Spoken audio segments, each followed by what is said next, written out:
الحمد لله نحمده ونستعينه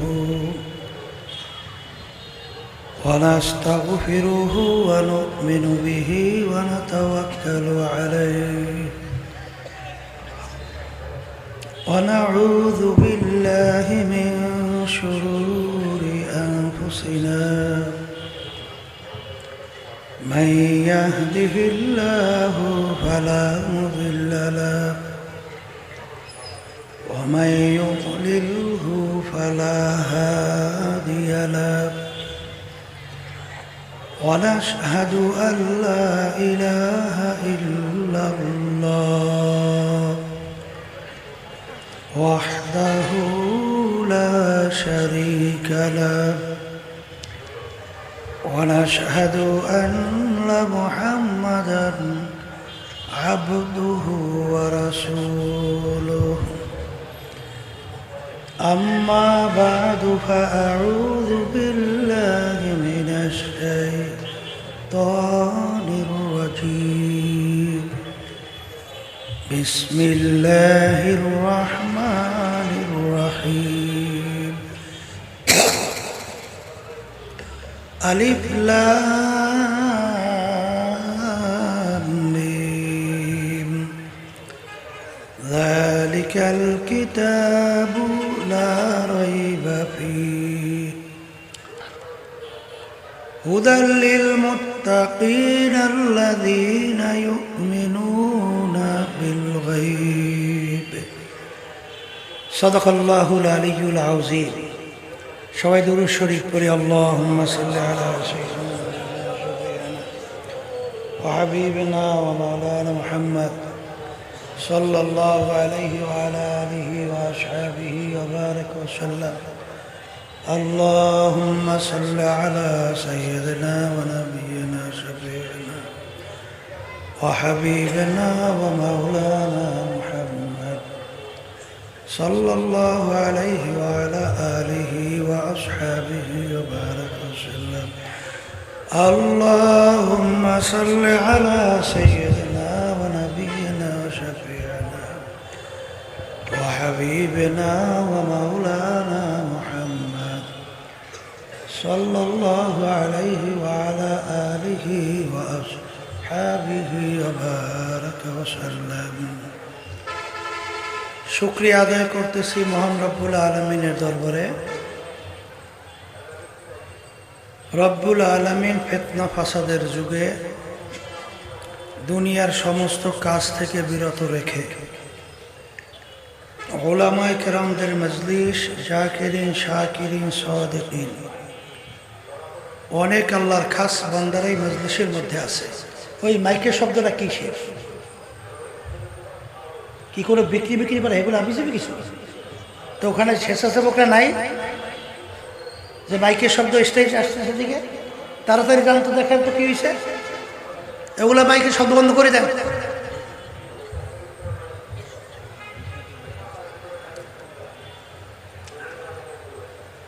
ফিতনা ফাসাদের যুগ বলছি, যেই যুগের ভিতরে বাংলাদেশে শতকরা 92 জনের মতো মুসলমান বসবাস করে। সেই দেশের ভিতরে নামাজের সময় দেখবেন 1000 লোকের ভিতরে 20-30 জন কম বেশি লোক নামাজ পড়ে, বাকি লোক নামাজই পড়ে না। আগের যুগে কোনো মুসলমান জানতই না, নামাজ না পড়ে আবার মুসলমান দাবি করে কিভাবে? কারণ আল্লাহ রাসূল সাল্লাল্লাহু আলাইহি ওয়াসাল্লাম বলছেন, মুসলমান এবং কাফের এর ভিতরে পার্থক্য হলো নামাজ। মুসলমান নামাজ পড়ে, কাফের নামাজ পড়ে। as-salatu মিফতাহুল জান্নাহ, নামাজ হলো বেহেশতের চাবি।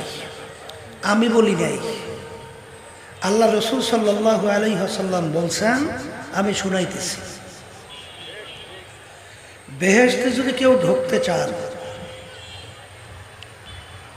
এই বেটাগোর জন্য তো কোনো বর্তমানে মাহফিলে বয়ানই করা যায় না। মানে বারবার বারবার মাইক ঘুরাইতেই থাকে। আমি জোরে কথা জোরে বলবো, আসতে বলবো, বারবার ঘুরাইলে বয়ান করা যায়? এই পিছনের শব্দ আর এই পাশের শব্দ এক রকমের শব্দ রাখবে, পিছনে এবং এই পাশের শব্দ এক রকমের রাখেন। আর যারা মাহফিল করায় কিভাবে হরেন সেট করতে হবে এগুলো জানা থাকা লাগে না?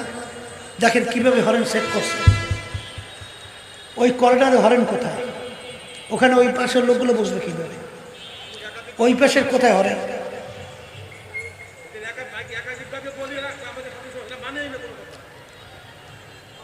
তা যেই কথা বলতে চাইছিলাম,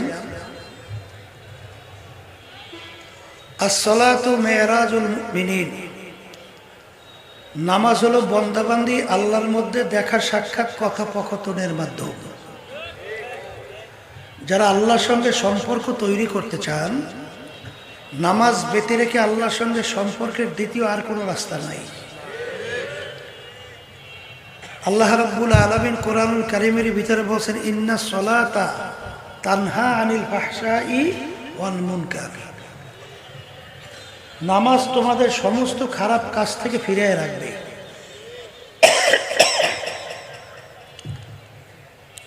নামাজ সমস্ত খারাপ কাজ থেকে তোমাদেরকে কি করবে? আমি বলছি না, আল্লাহ বলছেন। অনেকে বলে হুজুর দোয়া করেন ভালো হইতে পারি যেন, অনেকে বলে হুজুর খারাপ কাজ ছাড়তে পারি না।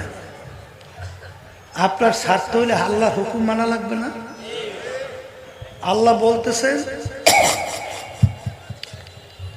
নামাজ তোমাদের সমস্ত খারাপ কাজ থেকে ফিরিয়ে রাখবে। এই জন্য আমার ভাইদেরকে বলবো, পর্দার আড়ালে মা বোনরা যারা শুনতেছে, বর্তমান যুগে দেখা যায় নামাজ নাই, রোজা নাই, পর্দা নাই, ধনী হয়েছে হজ যাকাত আদায় নাই, এরকম আছে না নাই? হাদিসের মধ্যে আসছে, আল্লাহ রাসূল সাল্লাল্লাহু আলাইহি ওয়াসাল্লাম বলছেন, যার উপরে হজ ফরজ হইল, সে যদি হজ না কইরে মারা যায়, সে ইহুদি হইয়া মরল না নাসারা হইয়া মরল, আমি রসুল তা জানি না। জোরে বলে নাউজুবিল্লাহ। এর অর্থ কি সে মুসলমান হইয়া মরতে পারে না? কথাটা কি আমি বলছি না আল্লাহ রসুল বলছেন?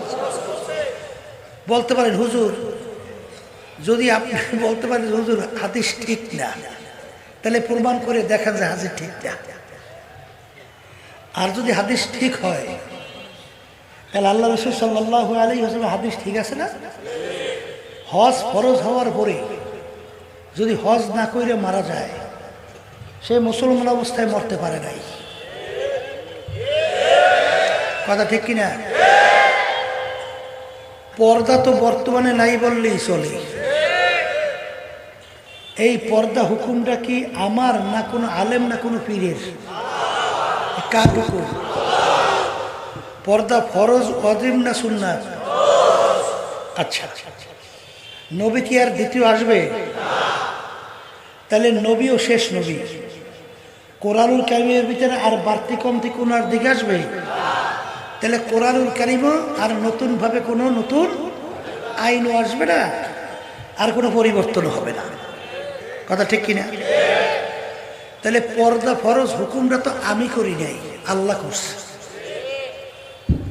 আপনি জীবনে 2 রাকাত নফল নামাজ পড়েন নাই, তাহাজ্জুদের নামাজ পড়েন নাই, এই জন্য আপনার জন্য 1 সেকেন্ডের জন্য কোরআন এবং হাদিস অনুযায়ী জাহান্নামের কোনো হুকুম আছে?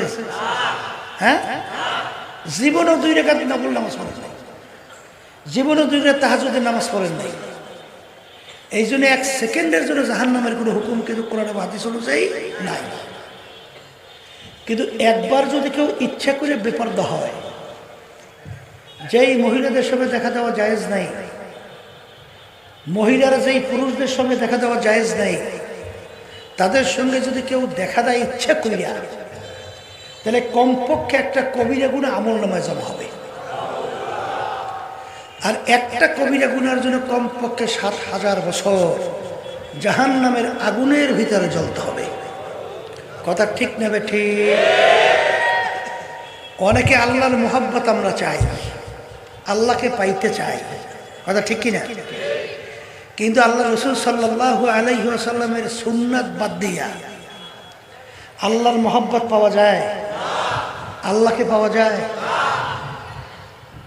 আমি বাজানদেরকে বলি, অনেকে কিন্তু বলে ফরজ ওয়াজিব আমল করলেই হয়, সুন্নাত লাগে না। জোরে বলেন নাউজুবিল্লাহ। তাইলে আল্লাহ রাব্বুল আলামিন কোরআনুল কারীমের ভিতরে যে আয়াত বলছেন, এই আয়াতের অর্থ কি করবেন? আল্লাহ রাব্বুল আলামিন কি বলেন? কুল ইন কুনতুম তুহিব্বুনাল্লাহ ফাত্তাবিউনি ইউহিব্বুকুমুল্লাহ। আল্লাহ রাব্বুল আলামিন বলছেন, হে রাসূল আপনি বলে দেন আপনার উম্মতদেরকে, আমার বান্দা বান্দীদেরকে। কে বলছে? কি বলে দেন? যদি কেউ আমাকে মহব্বত করতে চায়, কে বলতেছেন? সে যেন আপনার অনুসরণ আপনাকে মহব্বত করে। তাহলে আল্লাহর মহব্বত পাইতে হইলে আল্লাহর হাবিবকে বাইপাস করিয়া, আল্লাহর হাবিবের সুন্নাত বাইপাস করে আল্লাহর মহব্বত পাওয়া যায়? তাহলে কোরআনুল কারীম উল্টো হয়ে যায় না? কথা কয় না? এখন আল্লাহ রসুলের মহব্বতের পরিচয় কি? এক শ্রেণী আমার বাজানরা আছে, আল্লাহ রসুল সাল্লাল্লাহু আলাইহি ওয়াসাল্লামের মহব্বতে অনেক সময় হাতুড়িয়ে মুখে চুমা দেয়, আছে না? কথা বলে। অনেকে আবার বুকের ভিতরে থাবড়া থাবড়ি করে, মহব্বতে, আছে না? অনেকে আবার দেখবেন ছুরি নিয়ে বুকে পোষাপুষি করে, মহব্বতে, এক কথায় অস্থির। এক শ্রেণী দেখবেন মহব্বতের কারণে অনেক সময় বসা অবস্থায় দুরূদ শরীফ যখন তেলাওয়াত করে তখন লাফাইয়া দাঁড়াইয়া যায়। যদি কেউ না দাঁড় হয় তাইলে মনে হয় যেন তারা মনে করে রে মুসলমানই না। কথা ঠিক কিনা? এখন আল্লাহ রসুলের মহব্বতের পরিচয় কি? আল্লাহ রসুল সাল্লাল্লাহু আলাইহি ওয়াসাল্লাম বলতেছেন, আমি শুনাইতেছি। আল্লাহ রসুল বলেন, মান আহাব্বা সুন্নতি ফাকাদ আহাব্বানি। যে নাকি আমার সুন্নাতকে মহব্বত করলা, যে নাকি আমার সুন্নাতের অনুসরণ করলা, তারা গোয়াকে আমি রসুলকেই মহব্বত করলা। তাহলে আল্লাহ রসুল সাল্লাল্লাহু আলাইহি ওয়াসাল্লামের মহব্বত যদি পাইতে হয়, আল্লাহর হাবিবের সুন্নাতকে বাদ দিয়া, আল্লাহর হাবিবের সুন্নাতকে বাদ দিয়ে আল্লাহ রসুলের মহব্বত পাওয়া যায়? আমি বলছি না, আল্লাহ রসুল বলছেন। তাহলে আল্লাহর রসুলের মহব্বতের পরিচয় হলো আল্লাহর হাবিবের সুন্নাতের মহব্বত। কথা ঠিক? যদি আল্লাহর হাবিবকে মহব্বত করতে পারে, আল্লাহ রসুল বলতেছেন, কানা মাইয়া ফিল জান্নাহ, সে আমার সঙ্গে একাত্রিত হয়ে বেহেশতে যাবে। এখন আমার ভাইদেরকে বলবো, পর্দারে মা বোনরা যারা শুনতেছেন, বর্তমানে কি এক শ্রেণী আমার বাবারা আছে, তারা কিন্তু সুন্নাতের কোনো ধার ধারে না। ধার ধারে আছে না নাই? আছে না নাই? আচ্ছা, তাহলে আপনি সুন্নাতের যদি ধার না ধারেন, আল্লাহর হাবিবের মহব্বত পাবেন? আল্লাহর হাবিবের মহব্বত যদি না পান, আল্লাহকে পাবেন? তাইলে এটা আমি বলি না, আল্লাহ এবং আল্লাহ রসুল বলছেন, আমি শুনাইতেছি। কথা ঠিক কিনা?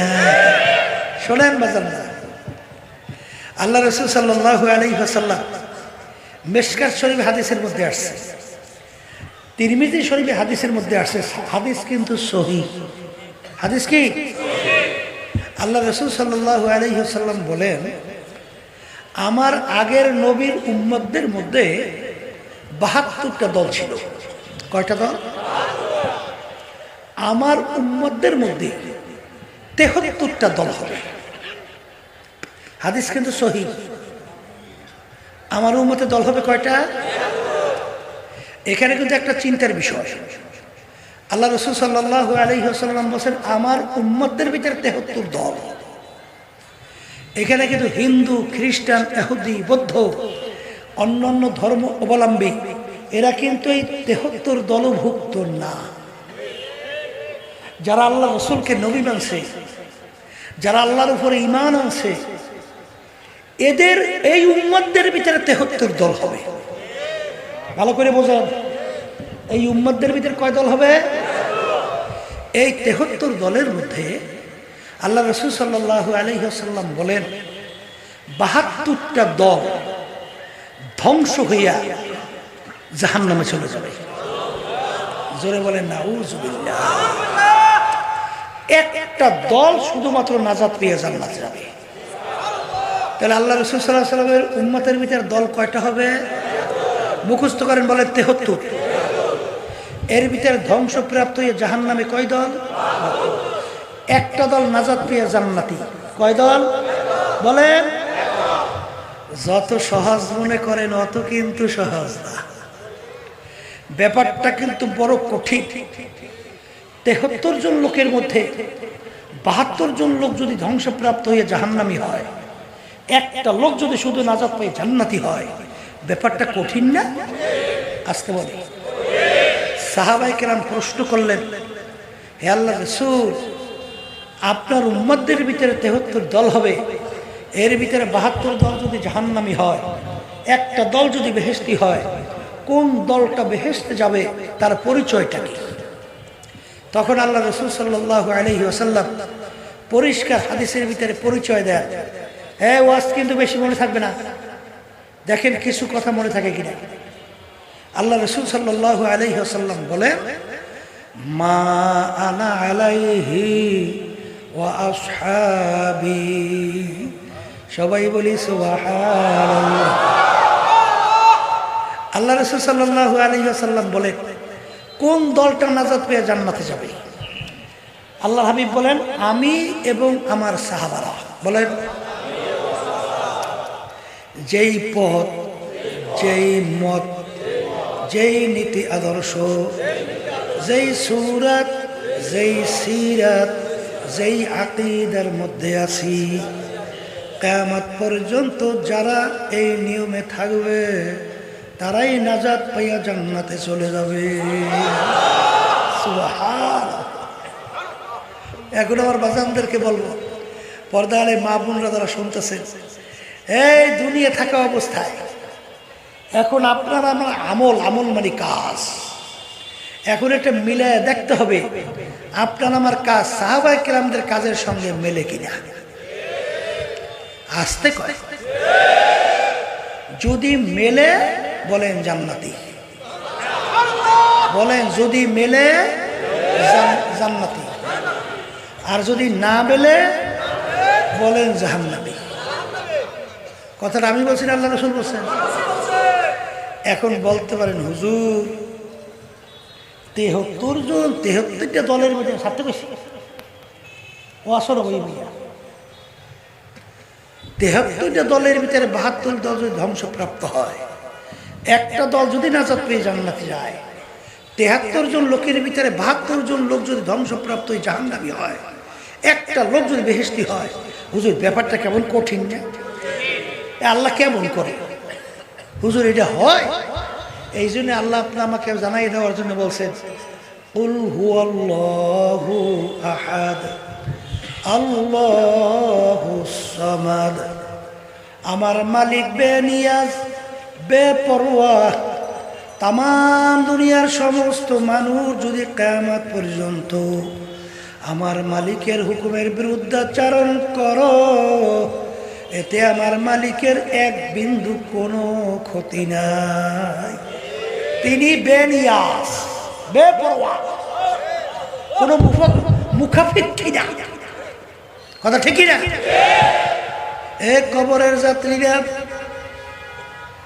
আমার মালিক 18,000 কম বেশি মাখলুকাত সৃষ্টি করছেন। কথা কয় না? এর ভিতরে একটা মাখলুকের নাম হলো মানুষ, আরো 17,999 মাখলুকাত আমার মালিকের আছে না না? আমরা যারা মানুষ শুধুই আমার মালিকের, আমরা তাসবিহ তাহলিল আদায় করি, আমার মালিকের হুকুম অনুযায়ী চলি। অন্য অন্য মাখলুকাত বুঝি আমার মালিকের তাসবিহ তাহলিল আদায় করে না। আসতে কয় না? করে না, করে না, করে না, করে করে। কি মনে করছে? মনে করছেন আমরা শুধু মানুষ, তারাই বুঝি ইবাদত করি, অন্যান্য মাখলুকাত বুঝি তাসবিদের ইবাদত করে না। কথা না করে, কি করে না? আল্লাহর বান্দারা, এই শুনতে আছি আমরা পাখিগুলো হুজুর ইবাদত করে কেমনে, ঠিক না? এই জন্য কবি এক কথায় বুঝাতে যাই বলছিলেন, যারা সারদাম বাগু ইয়াদাল্লাহু, যারা সারদাম বাগু ইয়াদাল্লাহু, না গুয়াদ টান টানা টুন টুন না টু টু। আমরা শুনি পাখিগুলা টুন টুন শব্দ করে, আসলে ওদের ভাষায় ওরা বলে আল্লাহ আল্লাহ। কলে হুজুর বুঝলাম কেমন আর আল্লাহ কয়। হ্যাঁ আল্লাহর বান্দারা, আমরা পানিকে কি বলি? পানি। হিন্দুরা পানিকে বলে কি? এই পানি আর জল শুনতে একরকমই শুনলে ভিন্ন, হ্যাঁ, কিন্তু জিনিস কিন্তু একটাই, পানি। ইংরেজি ভাষাভাষী ওলার বলে কি? ওয়াটার। শুনতে ভিন্ন না, জিনিস কিন্তু একটাই, পানি। আরবি ভাষাভাষী ওলার বলে মাউ, শুনতে ভিন্ন না, এক, জিনিস কিন্তু একটাই, পানি। কথা ঠিক কিনা?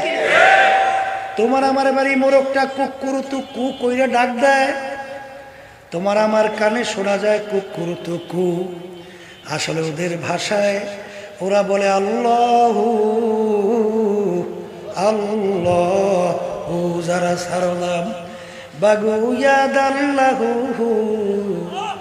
নাগুয়াদ টান টানা টুন টুন না টু টু। এই জন্য আমার বাজানদেরকে বলবো, পর্দা আলে মা বোনদেরকে বলবো, শোনেন, কোরআন এবং হাদিসের বাইরে কোনো বেহেশতের রাস্তা আছে? আসতে কয় তো আছে, আছে। তাহলে আল্লাহ রাসূল সাল্লাল্লাহু আলাইহি ওয়াসাল্লামের উম্মতের ভিতর দল হইবে কয়টা? এর ভিতর ধ্বংসপ্রাপ্ত হয়ে জাহান্নামী কয় দল? বেহেশতি কয় দল? হাদিস কি সহি না গায়রে সহি? হ্যাঁ, এই কোন দল বেহেশতে যাবে? আল্লাহ রাসূল বলেন, আমি এবং আমার সাহাবারা বলেন, যেই পথ, যেই মত, যেই নীতি আদর্শ, যেই সুরাত, যেই সিরাত, যেই আকীদার মধ্যে আছে, যারাই এই নিয়মে থাকবে তারাই জান্নাতি। কথা ঠিক?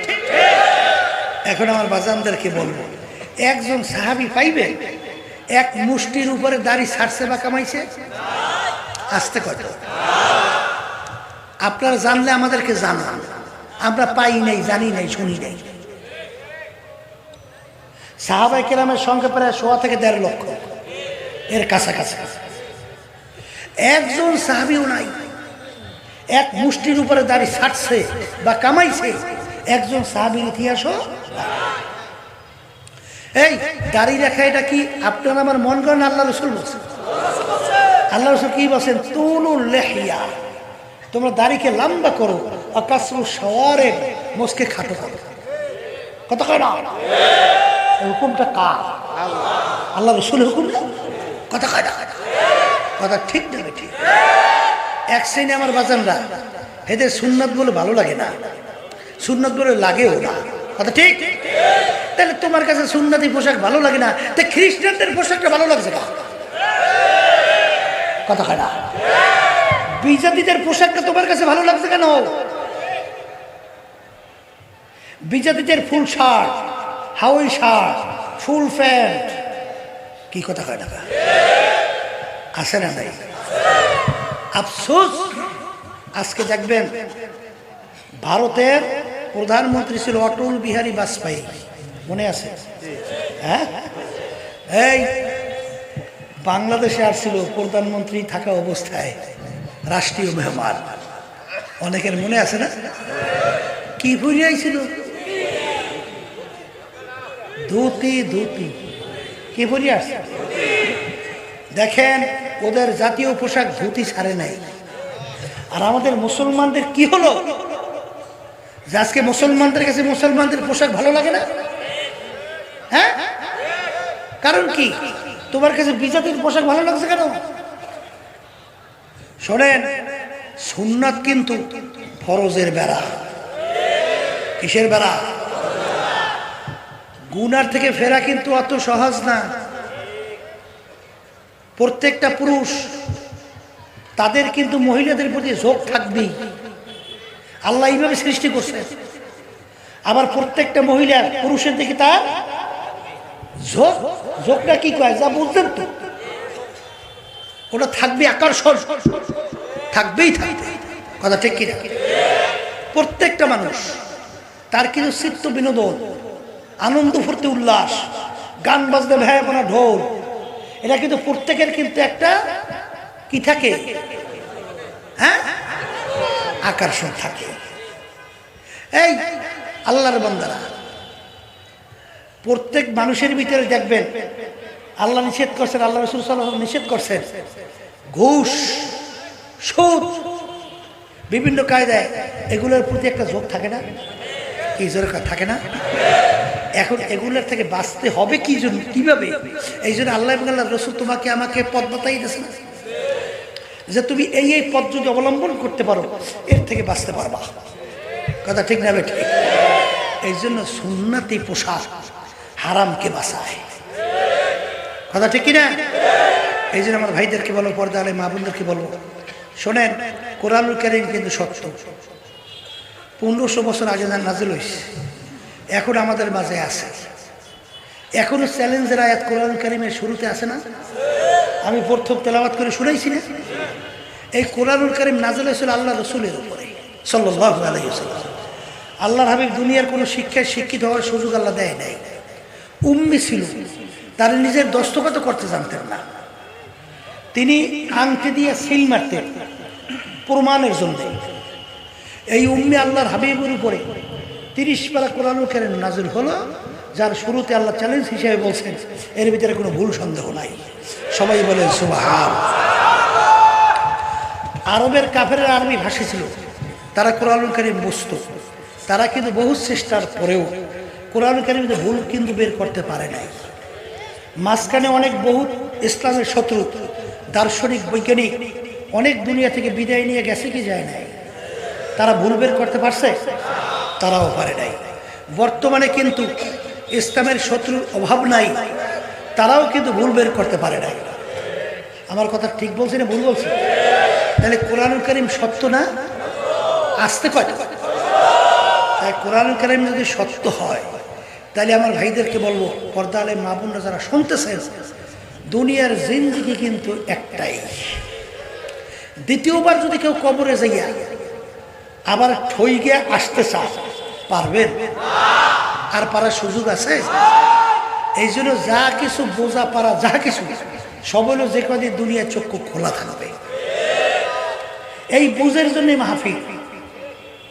যারা মানুষ তারা বুঝবে, আর সুরাতে মানুষ ভিতরটা আবু জাহালত পাবায়, আবু লাহাব মার্কা, এরা কিন্তু বুঝবে না, কথা ঠিক? তাহলে কোরআনুল কারীম সত্য। তাই কোরআনুল কারীম যদি সত্য হয়, আল্লাহ রাব্বুল আলামিন ওই কোরআনুল কারীমের ভিতরে বলছেন, ওমা খলাকতুল জিন্না ওয়াল ইনসা ইল্লা লিয়াবুদুন, যত মাখলুকাত আমি সৃষ্টি করছি এর ভিতরে দুইটা মাখলুকাত, মানুষ এবং জিন, এই দুইটা সৃষ্টি করা আমার মূল উদ্দেশ্য হলো ইবাদতের জন্য। সবাই জোরে বলেন সুবহানাল্লাহ। ইবাদত একটা আরবি শব্দ, উর্দুতে বলে গোলামি, বাংলা অর্থ হলো মালিকের হুকুম অনুযায়ী চলা। মালিকের হুকুম অনুযায়ী চলার নামই হলো ইবাদত। অনেকে বলতে পারেন, হুজুর তাহলে অন্য অন্য মাখলুকাতগুলো আল্লাহ কেন বানাইলেন? আমার মালিক বলেন, ওয়াখুলিকা লাকুম মা ফিল আরদি জামিআ, অন্য অন্য মাখলুকাতগুলো আমি বানাইছি তোদের জন্যে। বাজান, সূর্যটা আমরা দেখতেছি, সূর্য আমাদের মানুষের দরকার আছে না নাই? সূর্য না থাকলে মানুষ কিন্তু বাঁচতে পারবে না, ফসলও কিন্তু হবে না, মানুষ সব মইরা সাফ হয়ে যাবে। তাহলে সূর্য আমাদের মানুষের দরকার আছে না নাই? কিন্তু একটা মানুষ যদি দুনিয়া না থাকে, সূর্যের কিন্তু কিছু আসে যায় না। বাজার মাছ আমাদের দরকার আছে না নাই? একটা মানুষ দুনিয়া না থাকলে মাছের কিন্তু কিছু আসে যায় না। তাহলে মাছ বানাইলেন আল্লাহ আমাদের জন্যে। গাছ আমাদের মানুষের দরকার আছে না নাই? একটা মানুষ দুনিয়া না থাকলে গাছের কিন্তু কিছু আসে যায় না। এক কথায় যত মাখলুকতা মালিক বানাইলেন সব আমাদের জন্যে। আমাদেরকে বানাইলেন মালিক তার ইবাদতের জন্যে। এ কবরের যাত্রীরা, হে পর্দার আড়ালের মা বোনেরা, ভালো করে মনকে বুঝাও। তারপর দুনিয়া থেকে বিদায় নিয়ে কবরে রওনা করো। কারণ বাজার কবরে কিন্তু কোনো দলাদলি নাই। কেউ যদি কবরে পরিচয় দেয় আমি চরমনার মুরিদ, বাজার এই পরিচয় কিন্তু কবরে কোনো কাজ হবে না। এই আল্লাহর বান্দারা, পর্দালে মা বোনেরা, কেউ যদি কবরে পরিচয় দাও আমি আট্রশির লোক, আমি চন্দ্রপাড়ার লোক, আমি বাইশ ভান্ডারের লোক, আমি সুরেশ্বরের লোক, আমি আট্রশি দেওয়ানবাগ রাজারবাগের লোক, আমি আওয়ামী লীগের লোক, আমি বিএনপির লোক, আমিও জাতীয় পার্টির লোক, আমি অমুক বংশের লোক, আমি অমুক পীর, আমি মুফতি মুহাদ্দিস, আমি চেয়ারম্যান, আমি মিনিস্টার, এমপি। বাজার এই পরিচয় কি কবরে চলবে? এ কবরের যাত্রীরা, কবরে যাওয়ার আগে ভালো করে বুঝা তারপর রওনা করো বাজার। কবরে কিন্তু প্রশ্ন তিনটা। এক নম্বর মান রব্বুকা, দ্বিতীয় নম্বর প্রশ্ন আমা দীনুকা, তৃতীয় নম্বর প্রশ্ন আমার নাবিয়ুকা। এই তিন প্রশ্নের ভিতরে কোথাও কিন্তু নাই তুমি চরমনাইর কিনা, তুমি আট্রশির কিনা, তুমি সুরেশ্বর চন্দ্রপাড়া রাজারবাগ দেওয়ানবাগ মাইজ ভান্ডারের কিনা, কোথায় পাইছে? তুমি আওয়ামী লীগের না বিএনপি না জাতীয় পার্টি না বড় বংশ না ছোট বংশ, তুমি পীর না মুরিদ না মুফতি, এই পরিচয় কে তিন প্রশ্নের মধ্যে আছে? মুখ খুলে বলেন নাই? যদি নাই থাকে আমার বাজানদেরকে বলবো, পর্দালে মা বোনদেরকে বলবো, কবরে যদি কোনো পরিচয় চলতো আল্লাহর হাবিব সাল্লাল্লাহু আলাইহি ওয়াসাল্লামের চেয়ে বড় পীর বড় ওলি গাউস কুতুব দুনিয়া থেকেও আসে নাই, কোনোদিন আসবেও না। আল্লাহর হাবিব সাল্লাল্লাহু আলাইহি ওয়াসাল্লাম দুনিয়ায় থাকা অবস্থায় তার কলিজার টুকরা সন্তান ফাতেমা রাদিয়াল্লাহু তাআলা আনহা তাকে দুনিয়ায় থাকা অবস্থায় ইঙ্গিত করে বলছিলেন, ইয়া ফাতেমা তু আনকিজি নাফসাকি মিনান নার। এ ফাতেমা রে, দুনিয়া থাকা অবস্থায় নিজে আমল করো, জাহান্নামের আগুন থেকে বাঁচো। ও ফাতেমা, যদি কবরে এই পরিচয় দাও আমি আখিরি জামানার নবীর মেয়ে। আল্লাহ রাসূল সাল্লাল্লাহু আলাইহি ওয়াসাল্লাম বলেন, ও ফাতেমা রে, এই পরিচয় কবরে কোনো কাজ হবে না। এ কবরের যাত্রীরা, আল্লাহর হাবিব যদি তার মেয়ের ব্যাপারে কবরে কোনো নাজাতের গ্যারান্টি দিতে না পারে, এমন কোন পীর, এমন কোন দল, এমন কোন বংশ, এমন কে আছে কবরে পরিচয় দিতে পারবে? জোরে বলেন পারবে? যদি নাই পারে আমার বাজানদেরকে বলবো, পর্দালে মা বোনদেরকে বলবো, বাজান দুনিয়ার সে কোনো কাজের ভিতরে 5 বারও যদি কেউ ঠগো, আবার ওই কাজের ভিতরে চেষ্টা করলে জিতবার আশা করা যায়। হে কবরের যাত্রীরা, দুনিয়ার ভিতরে ম্যাজিস্ট্রেট কোর্টে যদি কেউ কেস কইরা ঠইগা যাও, আবার জজ কোর্টের ভিতরে আপিল করলে জিতবার আশা করা যায়। জজ করে ঠকলে হাইকোর্ট, হাইকোর্টে ঠকলে সুপ্রিম কোর্ট সিঙ্গেল বেঞ্চ, সেখানে ঠকলে সুপ্রিম কোর্ট ফুল বেঞ্চ, সেখানে ঠকলে প্রেসিডেন্ট কোর্ট। এরকম ধাপ বাই ধাপ অনেক বাজান আপিলের সুযোগ আছে না নাই? কিন্তু এক কবরের যাত্রীরা, একবার যদি কেউ কবরে ঠইগা বস, আর দ্বিতীয়বার দুনিয়াতে আইসা আপিল কইরা জিতবার কিন্তু আর আশা নাই। এ আল্লাহর বান্দারা, পর্দালে মা বোনেরা, কিসের চরমোনাই, কিসের অমুক সমুক টমুক, এই পরিচয় কিন্তু কবরে নাই। বাজার আমি পীর দিয়া কি করব, আমি দল দিয়া কি করব? বাজার তোমাকে পিটান দিলে ব্যথা কিন্তু তুমি পাবা। আরে তুমি ভাত খাইলে তোমার পেট ভরবে, তুমি ভাত খাইলে তোমার পীরের পেট ভরে না। বাজান পীরে ভাত খাইলে তোমার পেট ভরবে না। খুদা না কাজটা কবরে যদি জাহান্নামের আগুন এসে ভইরা যায়, বাজান ওই জাহান্নামের আগুনকে তো তোমার সহ্য করতে হবে। আপনি আমাকে আমাদের সবাইকে মাফ কইরা। এ দুনিয়াদার পাগল, কোন দুনিয়ার পাগল হইছো, কোথায় রওনা করছো বাবা? চিন্তা ভাবনা করিয়া পথ চলো, কারণ একবার যদি কবরে যাইয়া ঠগো, দ্বিতীয়বার জিতবার আর আশা নাই। কোরআনুল কারীম কিন্তু সত্য, আর আমার মালিক তোমাকে আমাকে বানাইছে তার ইবাদতের জন্য। ইবাদত শব্দের অর্থ মালিকের হুকুম অনুযায়ী চলা। বাজার মালিকের হুকুম প্রতিটা মানুষের ব্যক্তিগত জীবনে আছে না নাই? পারিবারিক জীবনে আছে না নাই? বাজার সামাজিক জীবনে আছে না নাই? কামাই খরচের মধ্যে আছে না নাই? বাজার আল্লাহু আকবার রাজনৈতিক জীবনে আছে না নাই? বাজার আন্তর্জাতিক জীবনে আছে না নাই? সূরা সিরাত পোশাকাদির মধ্যে আছে না নাই? অনেকে পোশাকের ব্যাপারে গুরুত্ব দেন না, কিন্তু বাজান আল্লাহ রাব্বুল আলামিন কোরআনুল কারীমের ভিতরে কি বলেন? বাজান লিবাসুত তাকওয়া যালিকা খায়র। আল্লাহ বলেন পরহেজগারি লেবাস তোদের জন্য উত্তম। জোরে বলে কে বলছে? এ কবরের যাত্রীরা, এ পর্দার আড়ালের মা বোনেরা, পরহেজগারি লেবাস কোনটা? আল্লাহ রাব্বুল আলামিন তার রাসূলকে দুনিয়াতে পাঠাইছেন কেন? আল্লাহর হাবিব বলেন বুইসতু মুআল্লিমান, আল্লাহ আমাকে পাঠাইছেন ওস্তাদ হিসাবে। ওস্তাদের ছাত্র হলো সাহাবায়ে কেরাম। সাহাবায়ে কেরাম যে আল্লাহর হাবিব সাল্লাল্লাহু আলাইহি ওয়াসাল্লাম সরাসরি ট্রেনিং দিয়া 3.5 হাত বডির ভিতরে পুরাপুরি ইসলাম ফিট করিয়া দেখাইছে। জোরে বলেন কথা ঠিক না বেঠিক? অনেকে আবার ইমাম মানতে চান না, কিন্তু বাজান ইমাম হলো মুরব্বী।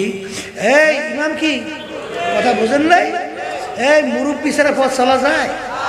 পথ চলা যায়? কোনোদিন সম্ভব না। বাজান এর ভিতরে 4 ইমাম উল্লেখযোগ্য।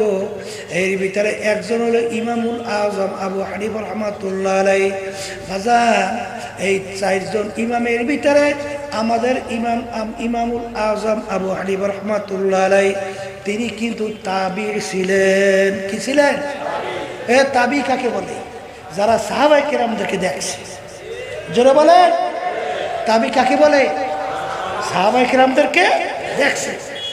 তাবিঈন বলা হয় যারা তাবিঈনদেরকে দেখছে। কথা ঠিক কিনা?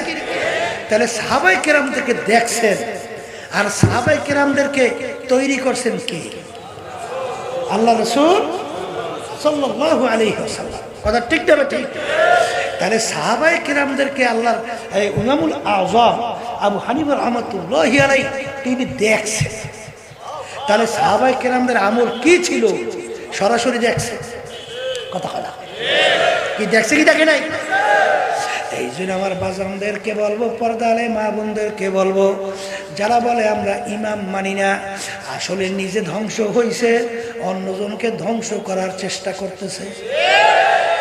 কথা কয় না? এই আপনি উস্তাদের কাছে যাইবেন না, শিক্ষকের কাছে যাইবেন না, আপনি শিখবেন কেন? পারবেন? কোনোদিন কেউ পারছে? সেই আপনি শিক্ষিত হইলে শিক্ষকের কাছে যাওয়া লাগে না? লাগে না? লাগে না? এবং যারা ইমাম মানে না, ওরা যে কোনো একজনের থেকে যাই শেখছে তো যাও, শেখে নাই? শেখছে না? তাইলে যার থেকে তোমরা শেখছো তাদেরকে ইমাম মানা হয় না, মুরব্বী মানা হয় না? আসতে কথা হয় না? তাইলে তোমরা যাদেরকে ইমাম মানো, যাদের কথা অনুযায়ী চলো। আচ্ছা বলো তো, তাদের কতগুলো হাদিস মুখস্থ আছে? 10টা হাদিস সনদ সহ বলতে পারবে? পারবে? পারবে না। কিন্তু আমাদের ইমামুল আজম আবু হানিফা রহমতুল্লাহি আলাইহি তার সনদ সহ লক্ষ লক্ষ হাদিস মুখস্থ হয়েছে। হ্যাঁ, আসলে কপাল পড়ছে, পড়ার জন্য চেষ্টায় আছে। কারণ বিজাতিরা, ইসলাম বিদ্বেষী চক্ররা মুসলমানরা যেন একত্রিত হয়ে না থাকতে পারে, এদের ভিতরে ডিবেটের তৈরি করার জন্য, দল তৈরি করার জন্য বিভিন্ন প্রক্রিয়ায় তাম দুনিয়াময় কৌশলগত কাজ করতেছে। কথা ঠিক কিনা? এই জন্য আমার ভাইদেরকে বলবো, পর্দা আলাই মা বোনদেরকে বলবো, বাজার ইমামুল আজম আবু হানিফা রহমাতুল্লাহ আলাইহি তার ভিতরে আল্লাহর ভয় কেমন ছিল। ইতিহাস পড়লে দেখবেন দুনিয়া থাকা অবস্থায় প্রায় ৯৯ বারের মতো স্বপ্ন যোগে আল্লাহর সঙ্গে দেখা হয়েছে। কথা বোঝেন? ৪০ বছর পর্যন্ত প্রায় এশার ওযু দিয়া ফজরের নামাজ আদায় করছে। এর অর্থ কি ওযু যায় না তা না, ৪০ বছর পর্যন্ত বিছানায় পিঠ লাগাইয়া ঘুমায় না। তার ভিতরে আল্লাহর ভয় কেমন ছিল। একদিন তাহাজ্জুদের নামাজ পড়তে আছে, হঠাৎ সামনে আয়াত শরীফ আইসা গেল, অমতাজুল ইয়াউমা আইয়ুহাল মুজরিমুন, কিয়ামতের ময়দানে আমার মালিক যখন ঘোষণা করবেন, এই নাফরমানের দলেরা আজকে তোর আমার বান্দা বান্দীদের থেকে পৃথক হইয়া যা। ইমামুল আজম আবু হানিফা রাহমাতুল্লাহ আলাইহি তার ভিতরে এমন ভয় আইসা গেল, হে আমার দয়ার মালিক, কিয়ামতের ময়দানে যেদিন আপনি ঘোষণা করবেন, হে নাফরমানের দলেরা আমার বান্দা বান্দী থেকে পৃথক হইয়া যা, সেদিন আমি আবু হানিফা যদি নাফরমানের কাতারে পইরা যাই, আমার কি উপায় হবে? এই কথা বইলা শরীরের ভিতরে থর থর করে কম্পন শুরু হয়ে গেল। দুই চোখ দিয়ে বাইয়া বাইয়া পানি পড়ে। আল্লাহ, আর ঘুইরা ঘুইরা শরীর তেলাওয়াত করে, আমার মালিক যেদিন আপনি ঘোষণা করবেন তোর আমার বান্দা বান্দী থেকে পৃথক হইয়া যা, সেদিন আমি আবু হানিফা যদি নাফরমানের কাতারে পইরা যাই, আমার কি উপায় হবে? মালিক দয়া মায়া করে আপনাকে মাফ কইরা দেন। আমার আব্বাজান রহমাতুল্লাহ আলাইহি বলতেন, বাজান যেই মামলার তদবির নাই, ওই মামলারও কিন্তু খালাস নাই। আসলে তোমার আমার গুনার পর গুনাহ কইরা যাইতেছে, কই একটু চিন্তাও হয় না, চোখেও পানি আসে না। আরে ওই দিন রাত্রির কথা স্মরণ করতে থাকো, যেদিন তোমার বাড়ির পাশের মসজিদের মাইকে ঘোষণা হইতে থাকবে, বাড়িওয়ালা নাই রে বাড়ি, নাই রে দুনিয়াতে। সেই রাত্র দিনের অপেক্ষায় থাকো, এরপরে তাকাইয়া তাকাইয়া দেখো, যেদিন তোমার ভিতর থেকে রুহটা বের হবে, সেদিন দুনিয়ার অবস্থানটা একটু তাকাইয়া দেখো। ওই যাদের জন্য জীবন শেষ করলা, যাদের জন্য খাওয়াকে খাওয়া ঠিক মতো বলো নাই, ঠিক মতো ঘুমাইতেও পারো নাই, ঠিক মতো বিশ্রামও করতে পারো নাই, যাদের জন্য এত সুন্দর ঘর তৈরি করলা, এত সুন্দর বাড়ি তৈরি করলা, ওই এখন তারা তোমার ব্যাপারে কি বলে?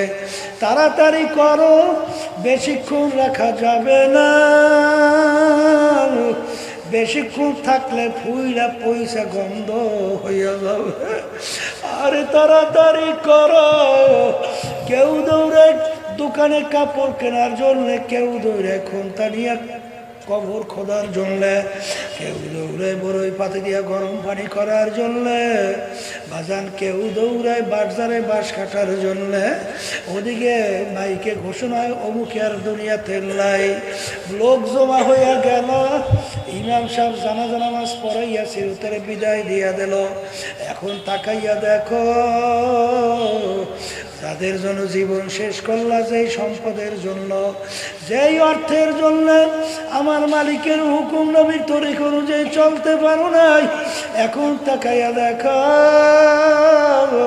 তোমাদের এই ফরিদপুরের ভিতরে শুনছিলাম এক বড় ধনী মারা যাওয়ার পরে বাজার আল্লাহু আকবার যত অন্ধকার হয়ে আসতেছে, ঘরের ভিতর থেকে ডাক দিয়া বলে তাকে রাত্রে ঘরে রাখা যাবে না।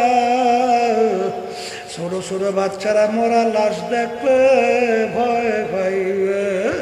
মসজিদের ভিতর থেকে খাট বের কইয়া খাটের ভিতরে উঠাইয়া সারা রাত্র মসজিদের বারান্দায় নিয়ে লাশ ফালাইয়া রাখছে। ওর কষ্টের কামাই করা টাকার বাড়ি তাকে জায়গা দেয় না।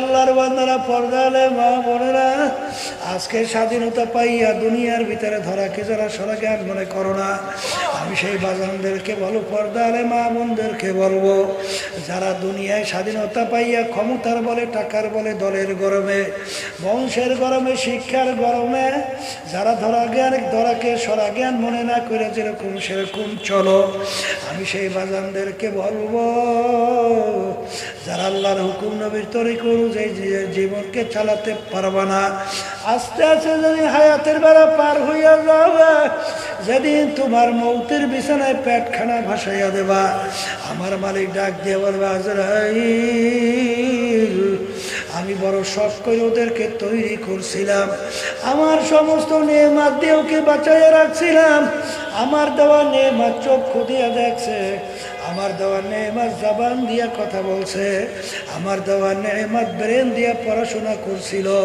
আমার দেওয়া নেয়ামত ব্রেন দিয়া ব্যবসা বাণিজ্য কইরা সম্পদ গুছাইছিল, আরে আমার দেওয়া নেয়ামত হাত দিয়া কাজ করছে, পাও দিয়া চলছে, এক কথায় আমার সমস্ত নেয়ামত ভোগ করছিল, আমার হুকুম মানে নাই, ওকে জাহান্নাম না দেখাইয়া মউত করিও না। নাফরমান স্বপ্নের মতো দেখতে থাকবে, জাহান্নামের দরজাগুলা টাস টাস করে খুলে গেছে, জাহান্নামের আগুন ধাউ ধাউ করে জ্বলতেছে, জাহান্নামের সাপ বিশ্বগুলো গোড়াইয়া গোড়াইয়া চাইয়া রয়েছে। ওদিকে সালাতু আসসালাম আসবে, তার মাথা আসমানে, পাও তার জমিনে, এক হাত মাশরিকে এক হাত মাগরিবে, দুনিয়া জোড়া তার শরীর, নীল রঙের মতো দিঘির মতো দুইটা চক্ষু, সমস্ত শরীরের ভিতরে লম্বা লম্বা কালো কালো কতগুলা পশম, প্রত্যেক পশমের গোড়া দিয়ে আগুনের জিহ্বা বাইরে হইতে থাকবে। এই অবস্থা দেখে নাফরমানের রূহ তো তার বের হইতে চাবে না, 360টা মকামের ভিতরে পালাপালি শুরু করবে। আলাইহিসসালাম বলবো, অনেক খবিস, আমার মালিকের সমস্ত নেয়ামত ভোগ করে আমার মালিকের হুকুম মানো নাই, আমার মালিকের হুকুম হয়ে গেছে তোকে ধইরা নেওয়ার জন্য, আমার মালিকের দেওয়া নেয়ামত, আরে আমি তোর বিচার চাইয়া চাই দেখি আমার মাওলা তোমার আমার দিকে তাকাইয়া বলে, আরে গাবি গরু দিছিলাম দুধ খাওয়ার জন্য, গাবি গরু বাচ্চা প্রসব করবে, গরু বংশ বিস্তার লাভ করবে, আমি তোর বিচার চাইয়া চাইয়া দেখি তুই রাত্রে গাবিটাকে এক জায়গায় রাখো, বাচ্চাটাকে আর এক জায়গায় রাখো, ছোট বাচ্চা রাত্র গলা শুকাইয়া যায়, বাচ্চা দুধ খাওয়ার জন্য আম্বা আম্বা কইয়া ডাকে, গরু কেমন জানি ডাক দিয়ে বলে, বাচ্চারা আমার মালিক তোকে আমাকে বানাইছে, আমার মালিক বান্দা বান্দিদের জন্য, বান্দা বান্দি আমার বান্দের থেকে যখন দুধ ধোয়া নিয়ে যাবে, বাকি অংশ থাকবে, বাকি তুই খাইয়া মাওলার শুকরিয়া আদায় করবি। আমার মালিক ডাক দিয়ে বলে, নেমো খারাপ, বাচ্চাটাকে আমি দুধ না খাইয়া তোকে আমি খাওয়াইছিলাম, খা বান্দা বান্দি আমি তোর জন্যই বানাইলাম, আরে কিন্তু এরকম সমস্ত নেয়ামত তুই ভোগ করলি, আমার হুকুম মানো নাই। আজরাইল, আরে জাহান্নাম না দেখাইয়া পেহে ডাউন কবজ কইর না। বাজার ওই অবস্থা দেখা নাফরমানের রোজা 360টা মকামের ভিতরে পালাপালি করবে। আজরাইল সালাতু ওয়াস সালাম চক্ষু কোরআনি দিয়া বলবো, রে খবিস, আমার মালিকের হুকুম হয়েছে তোকে ধৈর্য নেওয়ার জন্যে। এই কথা বইলা যখন রুটাকে খপ কইরা ধরবে, ধৈর্য যখন টান মারবে, কলিজার রগগুলা সেইরা সেইরা সব নিয়ে চইলা যাবে। এখন তাকাইয়া দেখো, কই তোমার সম্পদের গরম, কই তোমার টাকার গরম, কই তোমার দলের গরম, কই তোমার পীরগিরি, কই তোমার মুফতিগিরি, কই তোমার শিক্ষার গরম, কই তোমার চেয়ারম্যানগিরি, মেম্বারগিরি, এমপিগিরি, মিনিস্টারগিরি, কই? এখন তো লাশ হইয়া পইরে আস। এখন দুনিয়ার দিকে তাকাইয়া দেখো, তোমাকে সাদা 3টা কাপড় দিয়া প্যাঁচ দিয়া ফালায়, কোমরের টাকা পর্যন্ত কাইটা নিয়ে যায়। আল্লাহ আল্লাহ, আপনি আমাদের সবাইকে মাফ করে দিবেন। আরে তোর ভয়তে জমি থর থর কইয়া কাঁপতো, কই এখন একটা মশায় তো তোকে ভয় করে না, একটা মাছি তো তোকে ভয় করে না।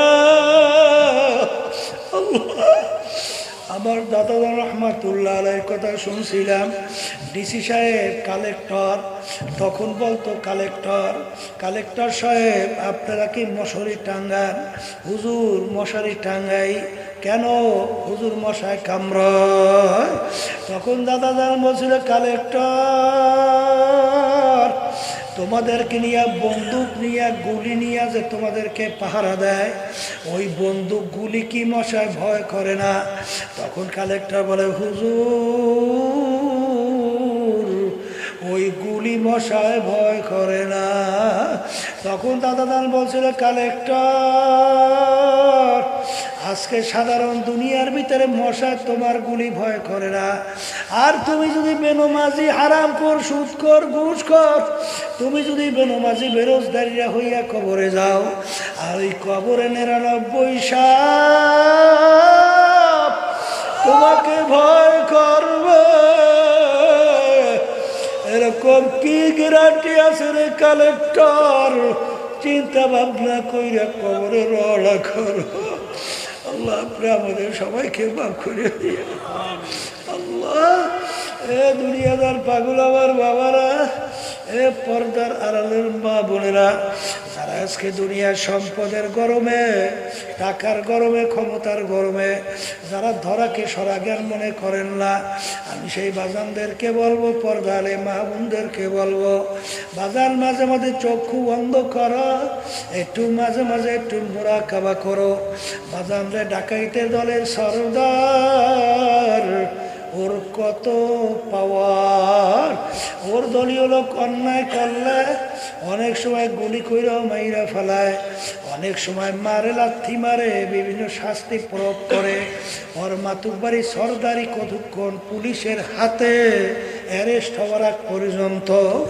যখন পুলিশের হাতে অ্যারেস্ট হইয়া যায়, যখন ওকে বুট দিয়া লাইতে পাড়ায় হাড্ডি গুড্ডি ভাঙ্গে, কোথায় যাবে ওর সারগিরি, কোথায় যাবে ওর সর্দারগিরি? ঠিক কবরের যাত্রীরা আজকে চক্ষু খোলা দুনিয়া কেউ পরিচয় দেয় আমি অমুক তমুক সবুক, এই পরিচয় কয়দিন, যে কয়দিন চিরদুনিয়া চক্ষু খোলা থাকবে, যেদিন আর আজরাইল হাতে অ্যারেস্ট হইয়া যাবা, কোথায় যাইবে তোমার পীরগিরি, কোথায় যাইবে তোমার মুফতিগিরি, কোথায় যাবে তোমার টাকার গরম, কোথায় যাইবে তোমার বংশের গরম, কোথায় যাইবে তোমার বর্মিয়া সম্মান, সব কিন্তু শেষ হইয়া যাবে। এই জন্য আমার বাজানদেরকে বলবো, পর্দালে মা বোনদেরকে বলবো, বাজার আল্লাহ যদি কবুল করে, হয়তোবা আগামী দিন মাগরিবের পর থেকে রোজা শুরু হয়ে যাবে। আল্লাহর আমি দোয়া করতেন সাহাবায়ে কেরামদেরকে, আল্লাহুম্মা বারিক লানা ফি রজব ওয়া শাবান ওয়া বাল্লিগনা রমাজান। আল্লাহ আপনি আমাদের হায়াতকে বাড়াইয়া রমজান পর্যন্ত পৌঁছাইয়া দেন, রমজান মাসের সমস্ত বরকত নসিব করেন। এ এ আল্লাহর বান্দারা, পর্দা আলে মা বোনেরা, আল্লাহ কবুল করলে রমজান যদি আল্লাহর ফজলে পাইয়াই যায়, রমজানে কদর কইর, রমজানকে সম্মান কইর। বাজার আবার আগামী বছর, এক বছর পরে আবার রোজা আসবে, আর এই সুযোগ পাবো বহু দূরের কথা। আর আল্লাহর হাবিব যে বলছিলেন আমিন, আল্লাহ আপনি কবুল করেন। তিনটা দোয়ার ভিতরে একটা, যারা রমজান মাসে রোজা পাইল, এই সুযোগ পাইও তাদের জীবনের সব গুনাহ যদি মাফ করাই নিতে না পারে, আল্লাহ জিবরাইল আলাইহিস সালাম বলেন আল্লাহর হাবিব ওর ধ্বংস হোক। আল্লাহ রসুল বলেন আমিন। বাজার রমজান মাস যদি পাইয়াই যায়, আল্লাহ যদি কবুল করেন, তাহলে আল্লাহর কাছে দোয়া করা লাগবে এবং দুনার থেকে মাপ চাওয়া লাগবে। কারণ বাজার মাপ চাইলে রমজানের ভিতরে যদি খালেস নিয়াতে তুমি মাপ চাইতে পারো, তাওবাতুন নাসুহা, অর্থাৎ খালেস তাওবা যদি করতে পারো, শুধু আমার মালিক তোমার আমার গুনাহ মাফ করবেন তাই না, এমনকি পিছনের গুনাহকে নেকির দ্বারা পরিবর্তন কইরা দিবে। এই জন্য আমার বাজানদেরকে বলবো, আমরা এশার নামাজ পড়ছিলাম, ফরজ আল্লাহর হুকুম, এরকম যদি রমজান মাসে এক ফরজ আদায় করো, এরকম এই সময় 70 বার যদি এশার ফরজ আদায় করো, 70 ফরজের সমান সওয়াব আল্লাহ রমজান মাসের এক ফরজে দান করবে। রমজান মাসের মধ্যে এখন যে ফরজের ইবাদতের সওয়াব, রমজান মাসে আল্লাহ রাব্বুল আলামিন একটা নফল ইবাদতে ফরজের সমান সওয়াব দান করবে। রমজান মাসের ভিতরে এমন একটা রাত্রি আছে, যেই রাত্রির ব্যাপারে আল্লাহ বলছেন খয়রুম মিন আলফি শাহরিন, 1000 মাসের চেয়ে উত্তম। 1000 মাস হিসাব করলে দেখা যায় 83 বছর 4 মাস হয়। 83 বছর 4 মাস তুমি যদি 24 ঘন্টার জন্যে ইবাদতের ভিতরে লিপ্ত থাকতে পারো, যেই পরিমাণ সওয়াব পাবা, রমজান মাসের ওই এক রাত্রিতে ওই 83 বছর 4 মাসের চেয়েও বেশি সওয়াব পাবা। এই রাত্রিটা কিন্তু এই রমজান মাসেই আছে। এই জন্য আমার বাজানদেরকে বলো, পর্দা আলে মা বোনদেরকে বলবো, হুশ থাকতে, জীবন থাকতে রমজানের একটা রোজাও ছাড়বো না, এরকম নিয়াত কারা কারা করবো? আল্লাহু আকবার, নারায়ে তাকবীর। সবাই উঠে আল্লাহ দেখুক, পর্দা আলে মা বোনরা আছেন তারা উঠে আল্লাহ দেখুক।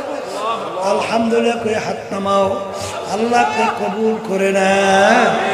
এই আল্লাহর বান্দারা, পর্দা আলে মা বোনেরা, রমজান মাসের একটা রোজার কত বরকত, কত ফজিলত কিতাবের ভিতরে আসছে। যদি কেউ একটা রোজা ছাইরা দাও, যতদিন বাইচা থাকবা ততদিন যদি রোজা রাখতে থাকো, রমজান মাসের একটা রোজার সমান বরকত, রহমত, সওয়াব পাবা না। এই জন্য আমার বাজানদেরকে বলবো, পর্দা আলে মা বোনদেরকে বলবো, আমার মালিক যখন সুযোগ দিয়ে দিয়েছেন, বাজান রমজান মাসের মধ্যে তুমি যদি আল্লাহু আকবার, মান সামা রমাদানা ঈমানা ওয়া ইহতিসাবা গুফিরা লাহু মা তাকাদ্দামা মিন যামবি। বাজান কেউ যদি রমজান মাসে রোজা রাখো ঈমান সহকারে এবং সওয়াবের আশায়, আমার মালিক বলে তার জীবনের পিছনে সব গুণ আমি মাফ কইরা দিলাম। আমার বাজানদেরকে বলবো, সুযোগ যখন পাইছো, খবরদার খবরদার রমজান মাসের রোজা একটাও ছাইরো না। এক শ্রেণীর মুসলমান নাম দিয়া দেখা যায় রমজান মাসের মধ্যে প্রকাশ্যেও খাওয়া দাওয়া করে। জোরে বলেন নাউজুবিল্লাহ। এ কপাল পোড়া, রমজান মাসের রোজা কি আমি ফরজ করছি? কোন আলেম, কোন পীর, কোন মুফতি? এই রমজান মাসে ফরজ হুকুমটা কার? তুমি মুসলমান, আমার মালিক বলছেন রমজান মাসের রোজা ফরজ ঘোষণা করলাম। যদি মুসলমান আমরা আল্লাহর হুকুমের সম্মান না দেখাই, এই সম্মান দেখাবে বুঝি আগে হিন্দুরা, খ্রিস্টান, অন্য বিজাতি? এই সম্মান তো সর্বপ্রথম দেখাতে হবে আমরা যারা মুসলমান। জোরে বলো, কথা ঠিক না বেঠিক? এই জন্য আমার বাজানদেরকে বলবো, পর্দানে মা বোনদেরকে বলবো, বাজার কার কখন কোন সময় ডাক আসে তোমারও জানা নাই, আমারও জানা নাই। দুনিয়ার কাজে 5 বারও ঠকলে আবার জিতবার আশা করা যায়। একবার যদি কেউ কবরে ঠকো, দ্বিতীয়বার জিতবার আশা করা যায় না। বাজার আমরা মুসলমান, মন চায়